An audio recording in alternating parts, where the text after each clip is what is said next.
Rogue Retrieval, Part 5. You done? They're all safe and the complex looks empty. You don't sound sure. This basement wasn't on the schematics. Who knows what else there is? He nodded.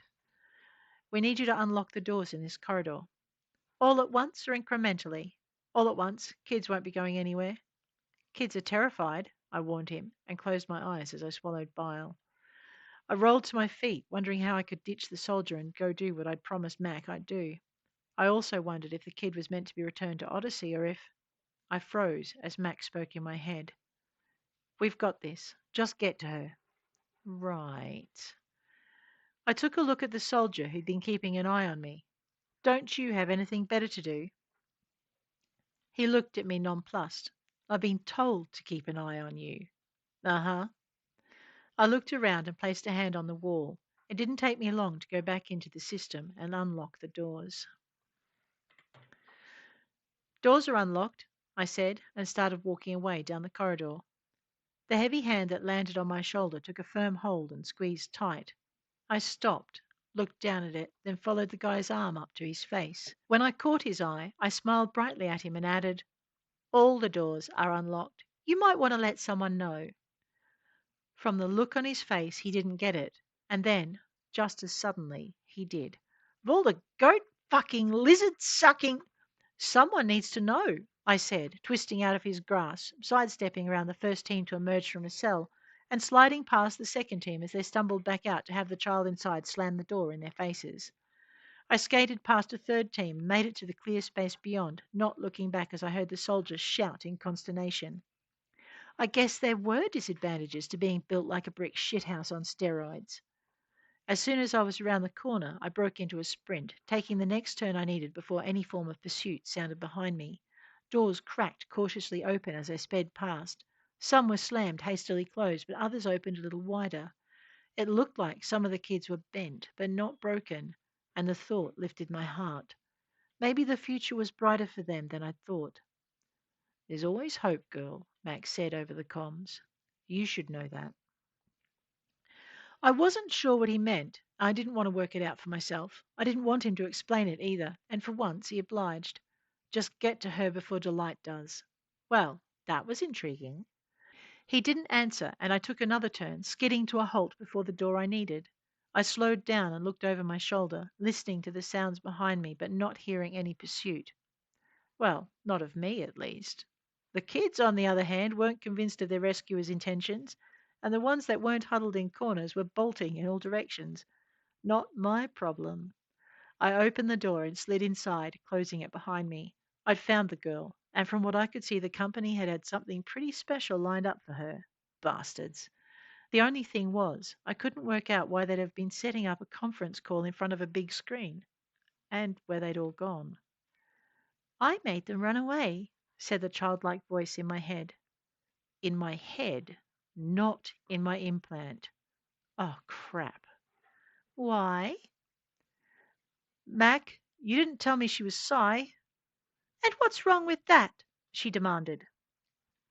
It felt like she was standing right beside me, except I knew she wasn't.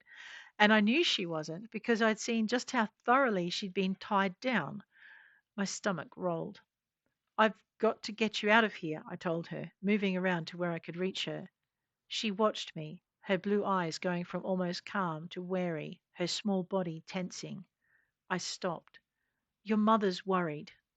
Wariness turned to hostility, and I wondered why. The expression vanished to be replaced by one of curiosity. Do you work for my mother? At least she was speaking out loud now. I shook my head, figuring a sigh would see the truth anyway. Nah, I work for Mac. Does he work for my mother? I shook my head again. He's on contract with Odyssey. I'm a contract? I eyed the child and wondered how much a 10-year-old would understand of contracts. Why don't you try me? As if that wasn't as creepy as all hell. That didn't deter her one bit. So, whose creature are you? For some reason, that made me angry. I'm no one's creature. She smiled, like she knew she'd gotten under my skin, little brat. Suddenly, all I wanted to do was get her free and get the job done as fast as I could. And then I wanted her to be somewhere else. Somewhere safe, sure, but somewhere a long, long way away from me. Her smile faded as I took a step toward her and she tensed. I stopped, trying to study the setup she was trapped in while ignoring the fact she was there. It wasn't easy. I could feel her watching me. I worked out what I needed to in order to get her out of there and started moving in the direction of the computer station set up alongside. The only problem was, the moment I stepped toward it, she spoke. "What are you going to do when you get me free?" I heard the near panic in her voice and figured I didn't blame her. If the mongrels operating this place had told her what they were going to do when the screen had gone live, she'd good reason to panic. I forced myself to keep moving and to keep my voice calm. "We're going to take you home." "Wrong answer," she told me, and I dropped to the floor screaming. When the pain let up, I stayed on my knees and managed a pained whisper. "Why?" "Because Mama's the whole reason I'm in here." "Tell her we're taking her to her father, Mack, in the implant." "But," and now he sounded exasperated, "just do it." "We're taking you to your father." I tensed up, steeling myself against the next wave of pain. "Really?" she asked, out loud to my relief. "Tell her I promised," Mac added, and the girl gave an exasperated sigh. "I can hear you, you know," she told him. "Sigh, remember?" I got slowly to my feet, feeling like I'd been run over by a tram. "Get her out of that chair and grab hold of her," Mac told me, not seeming to care that she was privy to every word. I figured there had to be a good reason for the sudden anxiety I heard in his voice, and that there probably wasn't any time for me to ask any stupid questions. "Lock the door first," the child ordered, and I paused to slip quickly into the system and do exactly that, which was when I realized I didn't need to get to the computer console after all. Stupid me. I stayed in the system, found the console, found the connections I needed to follow to unlock the chair and deactivate the power running to nodes designed to deliver short, sharp shocks to any portion of flesh in contact with them. And my, weren't there a lot of those. I decided I really hated the pricks running this outpost. The thought didn't stop me from unlocking the cuffs and collar keeping her restrained. I skated back into my head, hoping the door had held while I'd been gone. A swift glance told me it had and that it wouldn't hold much longer, so I looked to the kid. She slid out of the chair like it was something dangerous, which wasn't that far from the truth, and she hit the floor on shaky feet. I watched her drop into a crouch as her knees gave way, and took 3 steps toward her. The way she moved suggested some sort of martial arts training, and she was on her feet and trying to reach me when the door gave way. Our hands touched as a familiar voice rang out. "Cutter!" "Now!" I shouted, pulling the girl close and wrapping my arms around her. "Now! Now! Now!" The last "now" was shouted into the bustling confines of the Shady's teleport center, and it was echoed in Mac's order as soon as the light faded from around us. "Now, Case!" I looked around and breathed a sigh of relief as I registered the familiar surroundings. Mac ignored me, talking to Tens as I sensed the ship's engines increase their power. The girl twisted in my arms, putting her hands on either side of my face. I flinched, and she frowned, her eyes taking on a darker shade with concern. "I'm sorry, Cutter," she said, and I wondered why. Cool power flowed into my implant and then out of it, and I registered the pain slowly receding. Then when she took her hands away, it was mostly gone, although I felt overwhelmingly tired. "Thanks, kid."